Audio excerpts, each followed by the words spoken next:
Hello दोस्तों, नमस्कार। मैं जुगमेंद्र सिंह रामा इंस्टीट्यूट के यूट्यूब चैनल में आप सभी का स्वागत करता हूं, अभिनंदन करता हूं। दोस्तों, आज हम शुरू करने जा रहे हैं अपनी परसेंटेज की सेकंड क्लास। फर्स्ट क्लास में हमने आपको परसेंटेज के बेसिक्स बताए थे, जिसमें हमने आपको सिखाया था कि आप फ्रैक्शन से परसेंटेज में और परसेंटेज से फ्रैक्शन में कैसे जा सकते हैं। फर्स्ट क्लास कर ली तो आपके बहुत से क्वेश्चन सोल्व करने में आपका समय सेव हो जाएगा, आपका समय बच जाएगा। और हमें ज़रूरी होता है कि जब हम किसी एग्ज़ाम में बैठते हैं तो हम अपने समय को कैसे मैनेज करें, अपने समय को कैसे बचाएं। तो ये समय बचाने के लिए ही शॉर्ट ट्रिक बनाई जाती है। समय बचाने के लिए ही आपको ऐसे मेथड बताए जाते हैं जो आपके लिए लॉन्ग ना हो सके, शॉर्ट तरीके से आप सवाल को कर सकें।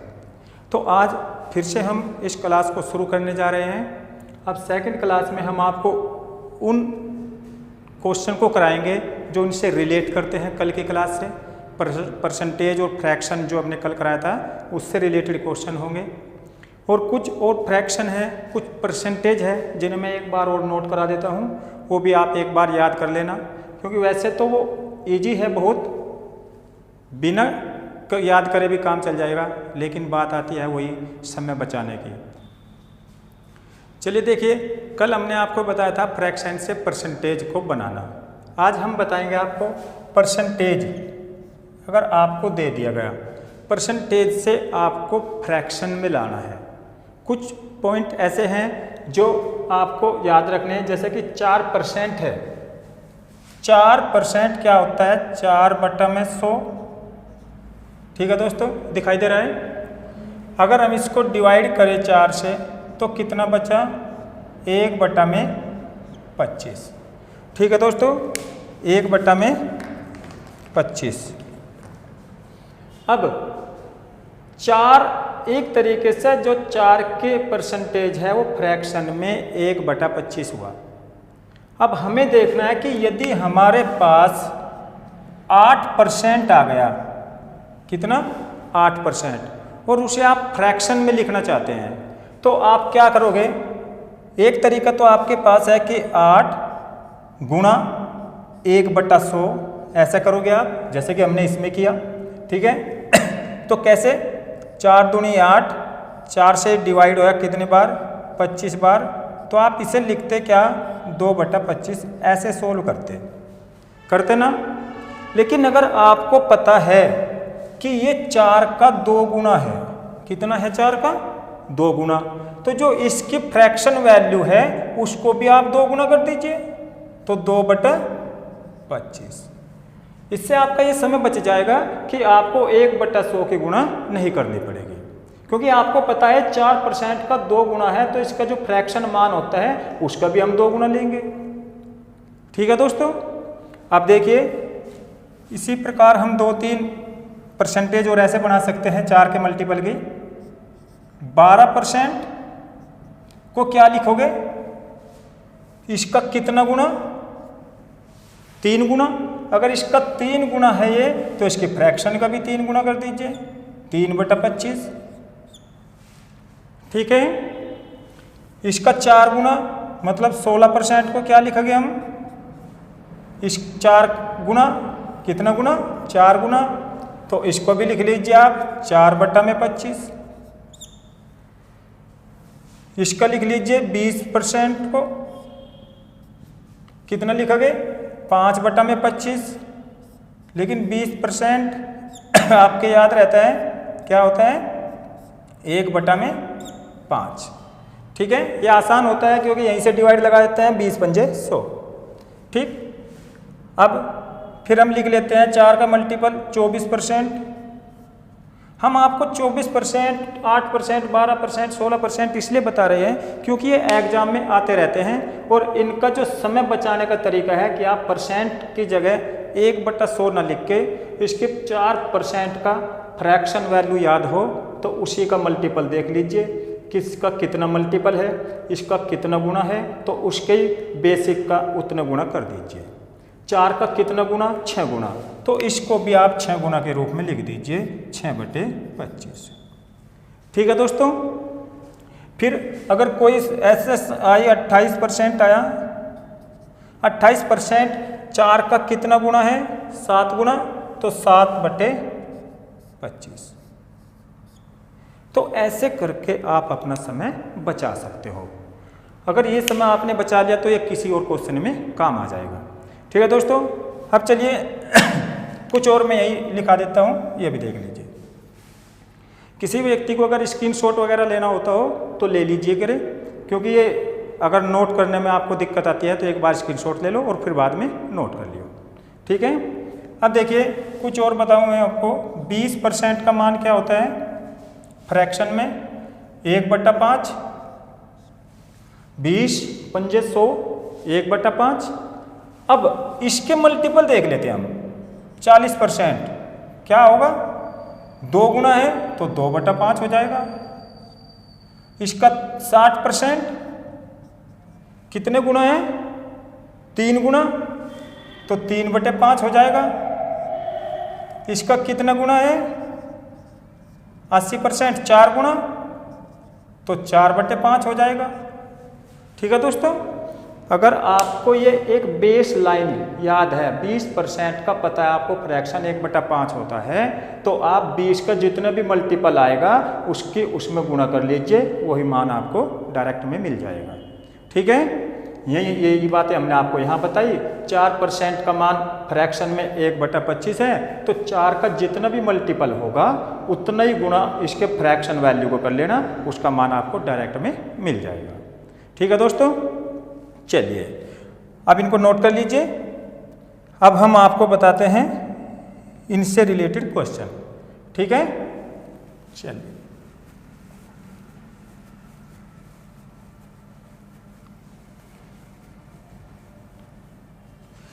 सबसे पहला क्वेश्चन क्या दिया, देखो 625 रुपये का 8%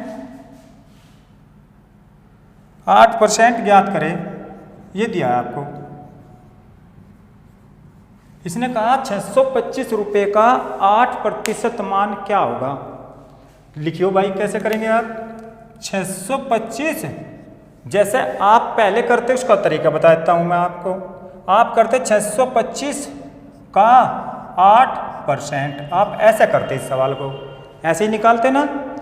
अब इसमें क्या करते आप, या तो इनसे 25 से डिवाइड करते, या फिर आप इसको काट लेते, 4 दूनी 8 और 4 से 25 बार, ऐसे डिवाइड लगाते। 25 से फिर इसको काटते कितनी बार? 25 बार, और 25 दूनी 50। आप इसका मान ऐसे निकालते, करते ना ऐसे ही। लेकिन आप देखो कि इसने दिया है 625 का 8%। 8% हमने अभी आपको बताया कि ये 4% का 2 गुना है।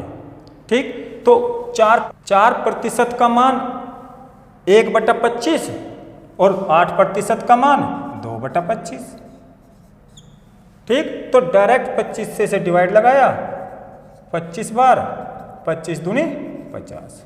तो आपको इसीलिए हमने बताया है कि समय अगर आपको बचाना है, 4%, 8%, 16% इनके मान भी आपको आने चाहिए। और उसमें हमने आपको बताया मात्र बेस लाइन पकड़िए। 4% बराबर अगर 1/25 है, तो 4 का मल्टीपल जो भी आता जाएगा उसके वैल्यू में, उसके फ्रैक्शन वैल्यू में उतना ही मल्टीपल कर दीजिए। ठीक है दोस्तों, चलिए, तो ये आपका पहला आंसर हुआ। तो आज से सवाल आप इस तरीके से करोगे तो ज़्यादा बेटर रहेगा। ठीक, फिर देख लीजिए नेक्स्ट सवाल। नेक्स्ट क्या दिया आपको, ये कुछ सवाल मैंने कल भी बताया था आपको। 12 से ही 1/2% को भिन्न में बदले, को भिन्न में बदले। देखो, इसने कहा ये प्रतिशत में दिया है, इसको भिन्न में बदले। हमने कल आपको बताया था भिन्न में इसका मान डायरेक्ट बताया था हमने आपको 12.5% का। एक तरीका तो ये है कि इसे भिन्न में बदलने के लिए हम क्या करेंगे, 2 की 12 की गुना और प्लस ये 1, 12 दूनी 24 और 1 25 बटे में 2 गुना में जो प्रतिशत होता है क्या होता है, कल से बता रहे हैं कि 1/100 कितना होता है 1/100, लिख लीजिए 1/100। 25 से 4 बार डिवाइड हुआ, कितना बना 1/8। ठीक है, हमने कल आपको ये मान लिखवा भी दिया था कि 12.5% का मान फ्रैक्शन में 1/8 होता है। ठीक है, तो इसका मान अगर आप 100% मान करके निकाल लोगे तो ऐसा आएगा, वरना आपको डायरेक्ट याद रखना है कि 12 सही 1/2% का मान 1/8 होता है। क्यों, कल फिर हमने आपको इससे आगे बताया 3/8 का मान लिखना पड़ेगा, तो इसका 3 मल्टीपल होगा, 3 गुना होगा। अगर इसका हमें 5 गुना 5/8 दिखाई दिया तो इसका 5 गुना होगा। ठीक, तो वे भी आपको याद रखना है। ठीक है, चलो फिर नेक्स्ट बढ़ते हैं। इसने कहा 3/8 के समतुल्य, 3/8 के समतुल्य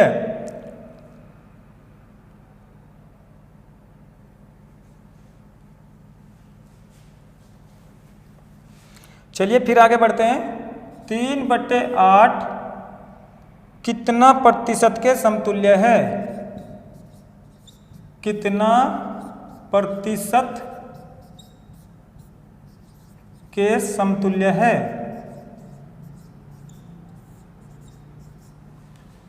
इसका मतलब क्या है, इसने कहा कि जो 3/8 है इसको हम प्रतिशत में कैसे लिख सकते हैं, इसका कहने का ये तात्पर्य है। अब 3/8 देखिए, हमने आपको बताया कि इसको क्या लिख सकते हैं, 3 गुना 1/8। 1/8 का मान क्या होता है, अभी पीछे सवाल में भी गया, 3/3 गुना 1/8 का मान होता है 12 सही 1/2%। ये 12.5% भी लिख सकते हैं हम। ठीक, लेकिन अगर जैसा आंसर देगा उसी रूप में हम इसको लिख लेंगे। तो 3 गुना 1/8 का मान हमें पता है 12 सही 1/2%, तो इसका कर दीजिए 3 गुना, तो 12 तिया 36। अगर आपने कल की क्लास देखी हो तो हमने बताया था इसकी गुणा जैसे इसमें करते हैं तो इसकी गुणा इसमें भी होती है। वो क्यों होती है ये देख लीजिए। 3 गुना इसका मान क्या होता है 12 प्लस 1/2%। इसे ऐसा तो लिख सकते हैं ना हम। अब देखिए 3 की 12 की मल्टीप्लाई कितना 36, प्लस 3 की मल्टीप्लाई वहाँ पर भी होगी 3/2। अब प्रतिशत यहाँ हुआ, 2 से कितनी बार लगेगा 1 बार। अब 36 प्लस 1 प्लस यहाँ पर कितना बचा शेष 1/2%। 36 और 1 37 सही 1/2%। ये हमने आपको बिल्कुल डिटेल में बता दिया कि आपको ऐसा करना था, लेकिन करते कैसे देखिए 12 तिया 36 और जब 3 की यहाँ मल्टीप्लाई हुई तो 2 से कितना ज़्यादा है 3 मतलब 2 से कितनी मारनी लगेगी 1, 36 और 1 मारनी, वो कितना हो गया डायरेक्ट लिख सकते थे आप 37 और बचा कितना 1/2%। आप इसको डायरेक्ट ऐसे कर सकते थे। 1-2 बार ऐसे करके देखना, जैसे ही इसकी प्रैक्टिस हो जाए तो आप डायरेक्ट 37 से 1/2% निकाल लोगे। ठीक है दोस्तों, अभी कल से थोड़ा रिलेटेड है चल रहे हैं हम। ये छोटे क्वेश्चन आपको इसलिए करा रहे हैं कि आपका बेसिक मजबूत हो जाए, क्योंकि स्टूडेंट का अगर बेस मजबूत नहीं होगा तो बड़े क्वेश्चन को समझने में से बहुत दिक्कतें आती है। अब देखिए नेक्स्ट सवाल 7/11, इसमें भी लिख लीजिए 7/11 कितना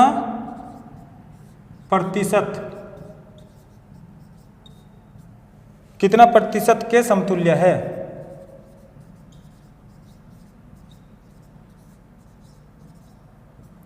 7/11 कितना प्रतिशत के समतुल्य है।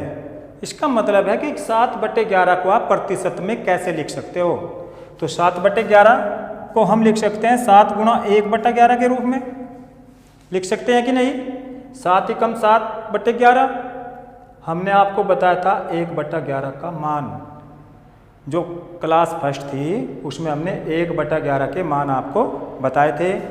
अब 7 गुना 1/11 का मान हमने बताया था 9 सही 1/11% बताया था कि नहीं। 9 सही 1/11%।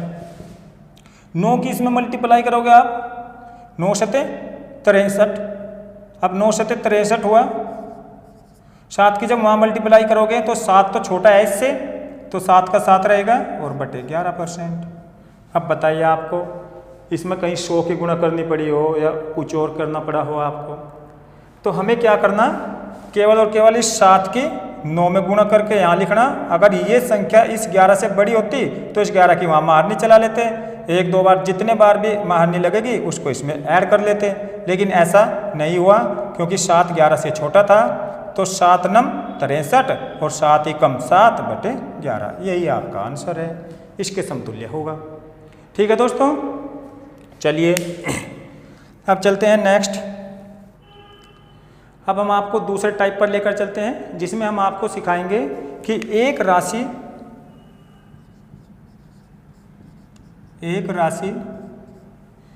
दूसरे राशि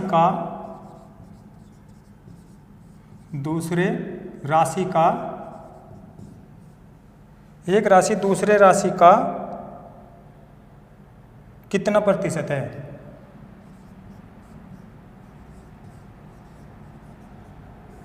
कितना प्रतिशत है ये पूछता है। ठीक है,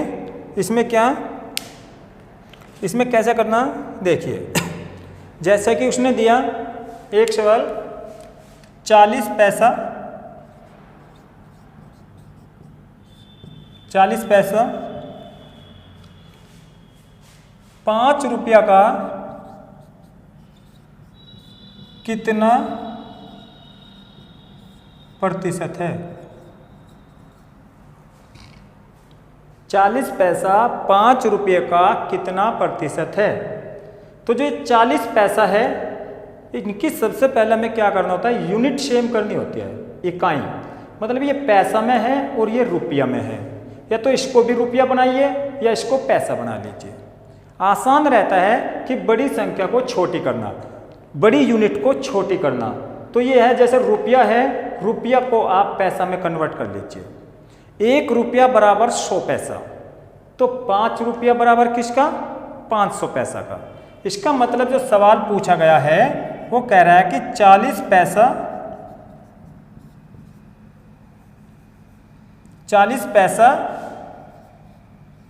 500 पैसे का कितना प्रतिशत है, ये पूछा गया है आपसे।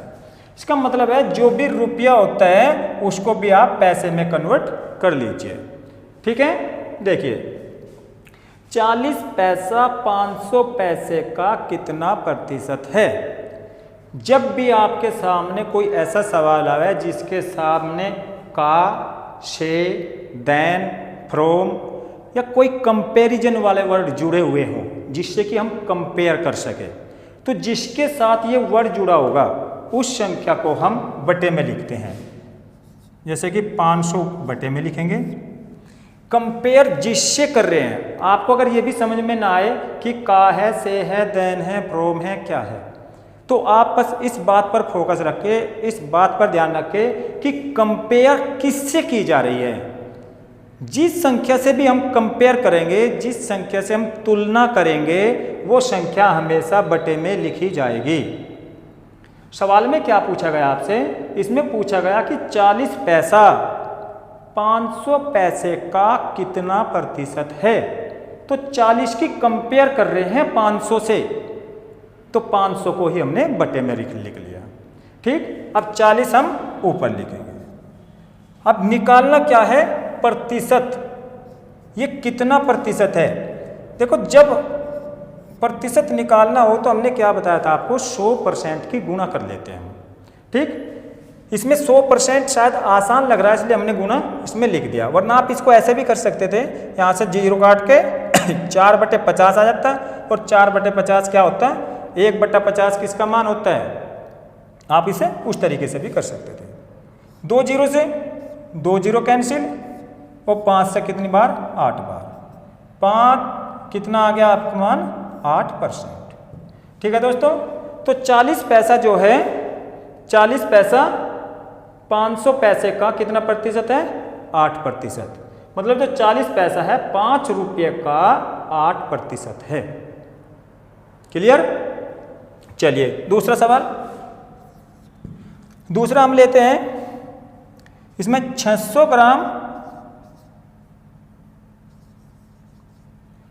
ग्राम 4 kg का कितने प्रतिशत होगा? 600 ग्राम 4 kg का 4 किलोग्राम का कितना प्रतिशत होगा? अब समझिए, ये यूनिट क्या है? ग्राम में, और ये यूनिट क्या है? किलोग्राम में। अगर हमें ये यूनिट सेम करनी है तो हमने आपको कहा जो बड़ी यूनिट होती है उसको छोटा कर लीजिए। ये 4 किलोग्राम है। अगर 4 किलोग्राम देखा तो 4 किलोग्राम में कितने ग्राम हो गए? 4000 ग्राम। क्यों? क्योंकि 1 किलोग्राम में 1000 ग्राम होते हैं। तो हम इस यूनिट को नीचे लिखेंगे क्योंकि कंपेयर इससे किया जा रहा है, का भी इसके साथ लगा है और कंपेयर भी इसी से किया जा रहा है। तो 4000 बटे में लिखना हमको, ठीक, और 600 ऊपर लिखना है। ठीक है? हमें निकालना है कितना प्रतिशत। तो जब हमें प्रतिशत निकालना हो तो हम 100% की गुणा कर लेते हैं। 2 जीरो से 2 जीरो कैंसिल आउट, 1 जीरो से 1 जीरो, और 4 से कट गया ये 15 बार। कितने बार? 15 बार। तो इसका जो 600 ग्राम मान है ये 4 किलोग्राम का 15% है। ठीक है दोस्तों? चलिए दोस्तों, एक क्वेश्चन फिर। इसने कहा 80 सेंटीमीटर 5 मीटर का कितना प्रतिशत है? 80 सेंटीमीटर 5 मीटर का कितना प्रतिशत है? अब ये 80 सेंटीमीटर में है और ये 5 मीटर में है, तो इसको भी हम क्या करेंगे? सेंटीमीटर बना लेंगे। 1 मीटर में 100 सेंटीमीटर होता है, तो 5 मीटर में 500 सेंटीमीटर। तो हम संख्या 500 लेंगे बटे में, ठीक, और 80 लेंगे ऊपर। अब कहा 80 500 का कितना प्रतिशत है? तो प्रतिशत निकालने के लिए हम क्या करेंगे? 100% की गुणा कर लेंगे। ठीक है दोस्तों? 2 जीरो से 2 जीरो और 16 पंजे 80, तो इसका मान क्या आया? 16%। ठीक है? चलिए अब एक सवाल और लेते हैं ऐसा। एक सवाल ले लेते हैं मीटर किलोमीटर में। 150 मीटर 3 किलोमीटर का कितना प्रतिशत होगा या कितना प्रतिशत है? ठीक है? अब देखिए, ये मीटर में है और ये किलोमीटर में, तो हमें यहाँ क्या करना है? इस किलोमीटर को भी हमें मीटर बनाना है। तो इसे मीटर बनाने के लिए क्या करेंगे? 1 किलोमीटर में कितने मीटर होते हैं? 1000। तो 3 किलोमीटर में कितने हो जाएंगे? 3000। तो 3000 बटे में लेंगे हम। 3000 ऊपर 150। हमें परसेंट निकालना, तो गुणा 100% होगा। 2 जीरो से 2 जीरो कैंसिल, 1 जीरो से ये भी कैंसिल, और 3 से ये कैंसिल हुआ 5 बार। तो कितना मान आया? 5%। 150 जो है 3 किलोमीटर का 5% भाग है। ठीक है दोस्तों? चलिए अब यहां तक क्लियर? आगे बढ़ते हैं।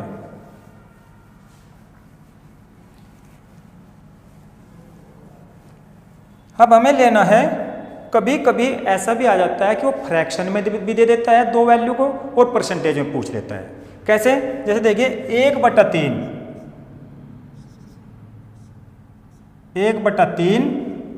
जो है 1/3 का कितना प्रतिशत? 1/3 का कितना प्रतिशत 2/3 है, ये पूछ लिया आपसे। 1/3 का कितना प्रतिशत 2/3 है? जब ये संख्याएं आपके पास फ्रैक्शन में दी हो, भिन्न में दी हो, तो आपको इन्हें एक ऊपर और एक नीचे रखने की जरूरत नहीं है। आप क्या करोगे, आसानी से एक काम करिए, आप इसको बस रेशो के रूप में लिख लीजिए ऐसे, और जो जितना कटता है काट दो। ठीक, अब संख्या आपकी 1/3 न होकर 1 है और 2/3 न होकर 2 है। ठीक, कंपेयर किसकी कर रहा है ये देख लीजिए। इसने कहा 1/3 का कितना प्रतिशत 2/3 है। 1/3 का मतलब कंपेयर इस 1 से किया जा रहा है, इस 1 से। ठीक, तो इससे इसका कितना प्रतिशत है 2, ये 2 इस 1 का कितना प्रतिशत है ये पूछ लिया आपसे। ठीक, हमने कहा जिसके साथ का लगा हो वो नीचे आएगा, या ये भी समझ में ना आए तो समझ लेना जिससे कंपेयर की गई हो, जिससे तुलना की गई हो, वो संख्या बटे में आएगी। तो तुलना किससे की जा रही है, इस संख्या से। 1/3 का कितना प्रतिशत 2/3। ठीक, तो अब कितना प्रतिशत बना, 200%। क्लियर। तो जब भी संख्याएं भिन्न में भी हो और उनको भी प्रतिशत में भाग पूछ लिया जाए कि इसका कितना प्रतिशत ये भाग है, तो आप दोनों संख्याओं को रेशो में लिख लीजिए, अनुपात में लिख लीजिए, जो संख्या कटती है उसे काट दीजिए। ठीक है, अगर रेशो आपने पढ़ा है तो आप इस प्रकार उसे कर सकते हैं। अब यहाँ से ये 2 पूछ लिया, 1 का कितने प्रतिशत है, तो 200%। ठीक है दोस्तों, चलिए अब हम आपको बताते हैं इंक्रीमेंट और डिक्रीमेंट के बारे में। मतलब किसी संख्या में कितनी वृद्धि हुई या किस संख्या में कितनी कमी हुई। सवाल किस प्रकार बनते हैं ये देख लीजिए। सवाल आपके जो बनेंगे, जैसे कि एक संख्या दूसरी संख्या से 15% ज़्यादा है। ठीक, तो जैसे कि तो दूसरी संख्या पहली संख्या से कितना कम है, उसमें सवाल इस प्रकार के बनते हैं। ठीक है दोस्तों, चलो सबसे पहले एक बार हम इनका बेसिक समझ लेते हैं। जैसे कि आपको कहा गया किसी संख्या में 20% की वृद्धि होती है, 20% की वृद्धि के लिए आपको ये एरो का निशान थोड़ा ऊपर की ओर ले लेना। 20% वृद्धि, अगर आप इसे अपने तरीके से करते तो आप कैसे करते ये देख लीजिए। 20%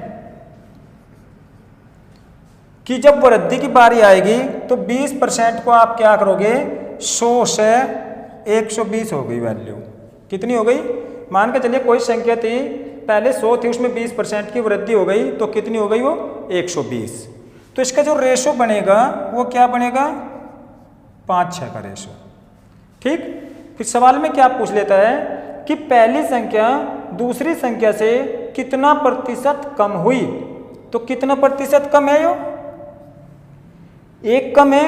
अब कंपेयर किससे कर रहा है, पहली संख्या दूसरी से, तो कंपेयर इससे कर रहा है, इसका मतलब हम 1/6 निकालेंगे। ठीक, तो ऐसे सवाल में क्या करेगा वो, आपको अंतर देगा परसेंटेज में। ठीक, चलिए अब हम आपको बताते हैं 20% की वृद्धि होने पर, तो 20% का मान कितना होता है, 1/5। जो ये बटे में है ना 5, ये आपका ओरिजिनल नंबर होगा, यही आपका इनिशियल नंबर होगा, इसी को हम वास्तविक संख्या कहेंगे और यही आपकी मूल संख्या कहलाएगी।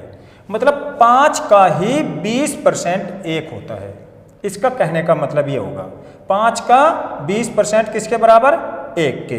तो मतलब जो ये इनिशियल नंबर आपका है, शुरुआत की जो संख्या है, इसमें 20% की जो वृद्धि हुई वो 1 की हुई। मतलब क्या कि संख्या अगर आपकी 5 थी तो वह अब कितनी हो गई, 6 हो गई। ये वृद्धि हुई आपकी, ये संख्या पहले 5 थी उसमें 1 की वृद्धि हो गई तो संख्या 5 से कितनी हो गई, 6 हो गई। ठीक है, जब क्वेश्चन में आएंगे उसका सॉल्यूशन आगे जैसे होगा वो हम बताएंगे। आपको दे दिया गया किसी संख्या में 30% की कमी हुई। कमी में क्या करेंगे आप, कमी के लिए एरो का साइन थोड़ा नीचे लगा लेना। 30% की कमी, आप ये बताइए 30% का मान हमने क्या लिखवाया था फ्रैक्शन में, 3/10, यही लिखवाया था ना, 3/10। अब ये तो है आपका इनिशियल नंबर, मतलब शुरुआत की संख्या तो 10 है, उसमें कमी आ गई कितने की, 3 की। तो जब किसी नंबर में 10 में 3 की कमी आ गई तो वो रह गया 7। कितने से? 10 से। मतलब पहले वो संख्या 10 होती थी, आज वो 7 है। ठीक है, तो जब कमी की बारी आएगी तो हम इसको माइनस करेंगे और जब वो वृद्धि की बारी आएगी तो हम इसको प्लस कर लेंगे। ठीक है दोस्तों, चलिए अब जो सवा 1-2 फ्रैक्शन और ले लेते हैं परसेंटेज। जैसे कि 12 से ही 1/2%, 12 से 1/2% की वृद्धि होने पर 12 से 1/2% की वृद्धि होने पर क्या होगा? 12 से 1/2% का मान हमने आपको लिखवाया था, क्या होता है? 1/8। इसका मतलब पहले जो संख्या 8 थी, इसका 12 से 1/2% 1 के बराबर है। इसका मतलब कि 8 में 1 की वृद्धि हुई। 8 जो था आपका शुरुआती नंबर था और इसमें 1 की वृद्धि हो गई, तो संख्या क्या बन गई आपके? 8 से 9। पहले संख्या 8 थी, अब कितनी हो गई? 9।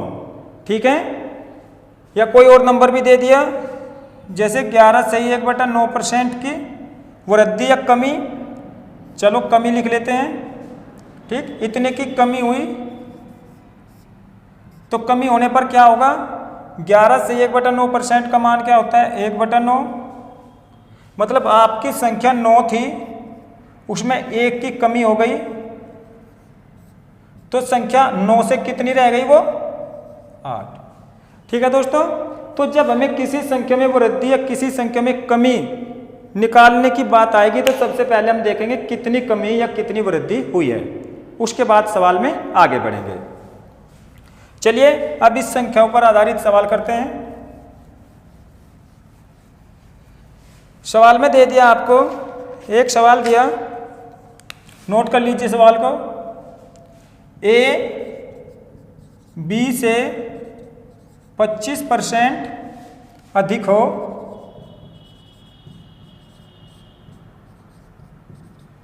ए बी से 25% अधिक हो तो बी ए से कितना प्रतिशत कम है?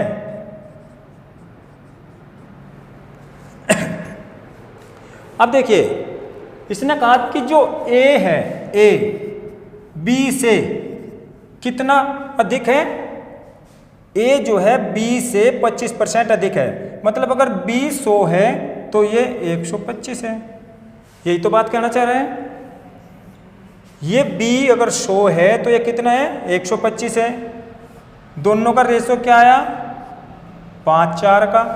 ठीक, अब इसने क्या कहा कि जो बी है ए से कितना प्रतिशत कम होगा? जो ये बी है ए से कितना प्रतिशत कम होगा? तो कितना कम? 1। किससे कंपेयर की? 5 से। तो 1 5 का कितना प्रतिशत? इससे डिवाइड लगाया तो कितना आया? 20% कम होगा। लेकिन ये हमने सिंपल तरीके से लिख लिया कि 100 से 125 हो गया। आप इसको लिखते कैसे? अगर ये फ्रैक्शन के रूप में आ जाता 12.5% तो यहाँ लिखने में आपको दिक्कत होती। अगर ऐसा नंबर हो तो आप ऐसे कर सकते हैं, लेकिन जब 12 से 1/2%, 11 से 1/9%, तो आप डायरेक्ट उसी रूप में लिखिए, इंक्रीजिंग और डिक्रीजिंग के फॉर्मूले में। ठीक, अब देखें यहाँ पर क्या है, यह 25%। इसे आप कैसे कर सकते हैं? 25% की वृद्धि, 25 ए बी से कितना बड़ा है? 25%। 25% मतलब 1/4। अगर ये बी से बड़ा है ना, तो बी अगर 4 है तो इस सब 1 बड़ा है, ये 1 बड़ा। ठीक, तो ये 4 है और ये 5। यही कहा ना, जो बी है ये 4 है और ये 5 है। ये बी होगा और ये ए होगा। ठीक, ऐसा लिखना चाहते हो ऐसा लिख लो, या फिर आप ऐसा लिख लो, क्योंकि बी को 4 दिया है और ए बड़ा है इससे 1, ये 5-4 का रेशो। ठीक, ये बड़ा है, 1 बड़ा। अब ये कितना कम है? बी कम है 1। किससे? 5 से। तो 1/5 का कितना प्रतिशत? हम 1/5 का मान डायरेक्ट जानते हैं, वो लिख दियो, कितना?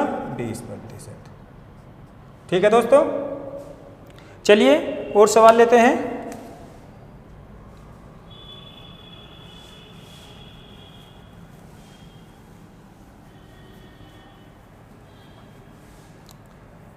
इसमें ले लीजिए आप, ए की आय बी की आय से 33 से 1/3% अधिक है। ए की आय बी की आय से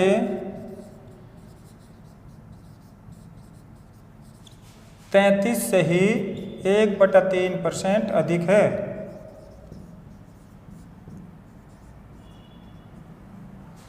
कितनी अधिक है? 33 से 1/3%। तो बी की आय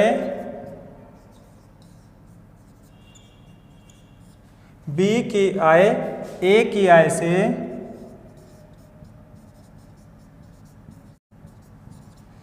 आय से कितना प्रतिशत कम होगी?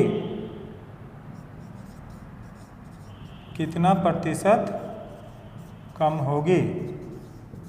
ठीक है, अब देखिए, ए की आय बी की आय से 33 से ही 1/3% अधिक है।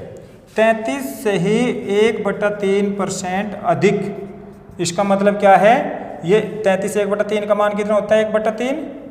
अगर बी की आय से, मतलब बी अगर 3 है तो ए कितना अधिक है? 1, ए है 4। ठीक, अब इसको 100 और 133.33 मानकर करने में आपको दिक्कत होगी।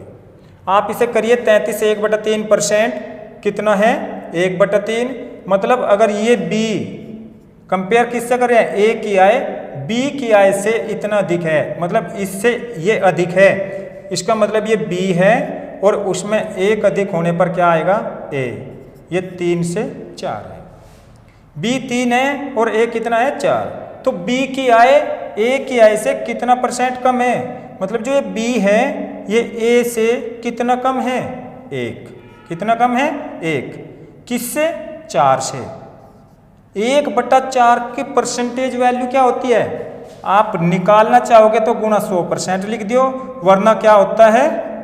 डायरेक्ट आप जानते हैं 1/4 25% होता है। तो कितना कम है? कम कहेगा तो कम लिखेंगे और ज़्यादा कहेगा तो ज़्यादा। ठीक, कितना % कम है? 25%। ठीक है दोस्तों, ऐसे और भी बहुत से सवाल बनेंगे। चलिए दोस्तों, अब हम चलते हैं दूसरे टाइप पर, जिसमें आपको दिया जाता है, जैसे कि क्वेश्चन है 80 का 115%, 80 का 115% क्या होगा? जब कोई क्वेश्चन ऐसा दे दिया जाता है, देखने में तो बहुत इजी लगता है, लेकिन जब हम इसकी कैलकुलेशन करते हैं तो बहुत हार्ड भी हो सकता है। अगर संख्याएं थोड़ी डिफिकल्ट दे दी जाए तो बहुत हार्ड सवाल बन सकता है। लेकिन अभी हम छोटा सवाल लेंगे।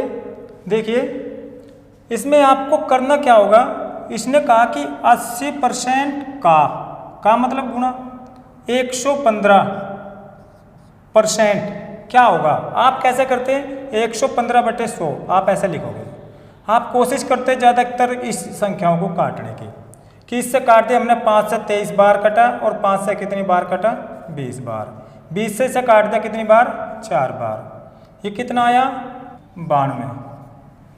तो जब ऐसी कंडीशन हो तो आप इस प्रकार सवाल न करें। आप कैसे करोगे? देखो, 80 जब ये परसेंट दिया ना, क्योंकि आप 115% का मान डायरेक्ट नहीं जानते, लेकिन 80% का मान डायरेक्ट जानते हैं। ये परसेंट चाहे इसके साथ लग जाए या उसके साथ लग जाए, करेगा वही काम, गुणा 115%। हम इसको ऐसे भी लिख सकते हैं। ठीक है दोस्तों, देखिए 80 गुणा 1/100 गुणा 115, वही कंडीशन बनती है सेम। तो हम 80% का मान जो हम जानते हैं, डायरेक्ट उस मान को लिख लीजिए। आप इसको यहाँ कैलकुलेट ऐसे करोगे, ऐसे कर लेना, 20 चौका 80, 20 पंजे 100, 5 से 23 बार और 23 चौका 92, ऐसा कर सकते हैं। या डायरेक्ट देखिए आप, 80% का मान क्या होता है? हमने आपको लिखवाया था 20% का मान होता है 1/5 और ये 20% का 4 गुना, तो डायरेक्ट मान 4/5। तो 80% का कितना डायरेक्ट मान आ चुका? 4/5 और गुणा में आपका 115। 5 से डिवाइड लगाओगे तो कितना आएगा? 23। 23 चौका 92। तो कहने का जो मतलब है कि जब भी कोई कंडीशन इस प्रकार हो कि परसेंटेज इधर दे दिया हो लेकिन इसके साथ मैच न कर रहा हो, इसके साथ उसकी परसेंटेज का मान निकालने में दिक्कत आ रही हो, तो उस परसेंटेज को आप इसके साथ ले लीजिए। कंडीशन ये बनती है कि A% ऑफ B या B% ऑफ A, दोनों का मतलब एक होता है। जिसके साथ परसेंट आपको सुटेबल लगे उसके साथ लेकर उसका मान निकाल लीजिए और उसके फिर आप सोल्व कर लीजिए। ठीक है दोस्तों, जैसे कोई और सवाल, चलिए दोस्तों एक सवाल और लेते हैं। जैसे आपको दे दिया गया 75 का 12% क्या होगा, मतलब अगर 12% का आप मान निकाल लोगे तो उसमें थोड़ी दिक्कत आपको आएगी। हमने कहा अगर परसेंट इसके साथ दिया हो तो इस परसेंट को हम इसके साथ यूज कर सकते हैं। जैसे कि अगर इसको हम ऐसे लिखें 75% गुणा 12, दोनों का मान एक ही है। 75% का मान हम जानते हैं 3/4 और गुणा 12, 4 तिया 12, 3 तिया 9। ठीक है दोस्तों, तो जैसे कि हमने आपको बताया इस लाइन को याद रखना कि A% ऑफ B या B% ऑफ A, दोनों का मतलब एक ही होता है। ठीक है दोस्तों, धन्यवाद। आप पहली वीडियो जरूर देखना, उससे आपका बेसिक क्लियर होगा और फिर धीरे धीरे हम कंटिन्यू वीडियो अपलोड करते रहेंगे जिससे कि आपकी कंप्लीट तैयारी हो सके। ठीक है दोस्तों, धन्यवाद।